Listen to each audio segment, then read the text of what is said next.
In recent discussions, particularly from Intel guru Marx, there has been significant buzz surrounding the resurgence of Iraq's Deleting the Zeros project.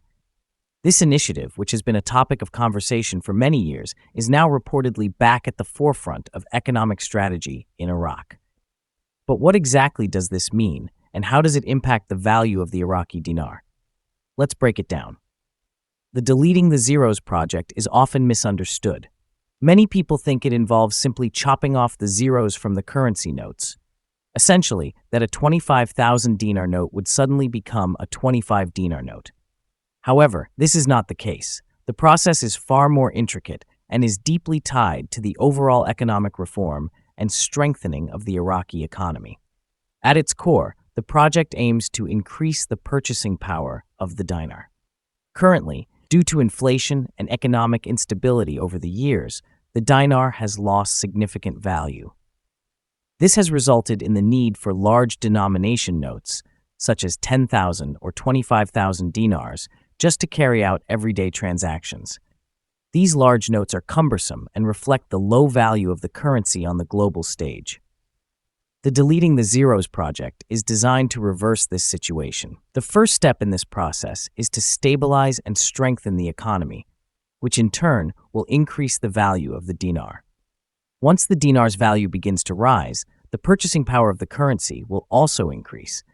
This means that the same amount of dinars will now be able to buy more goods and services than before.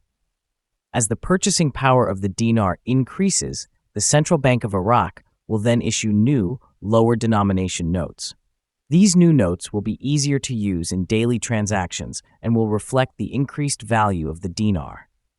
For example, instead of needing a 25,000 dinar note to make a purchase, a person might only need a 25 dinar note, assuming the value of the currency has increased accordingly.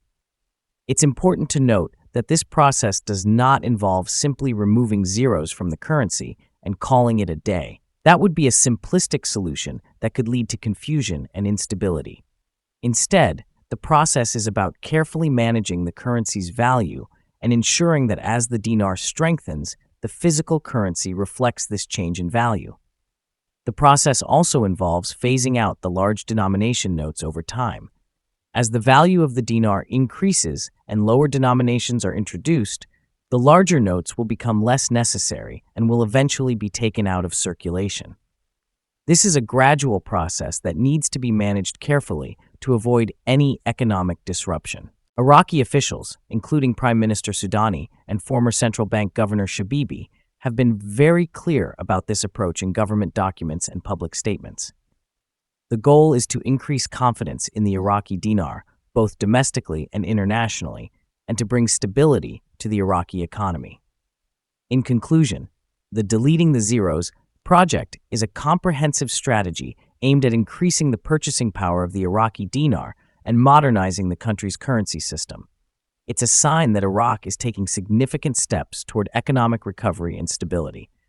However, like any major economic reform, it requires careful planning and execution to ensure its success.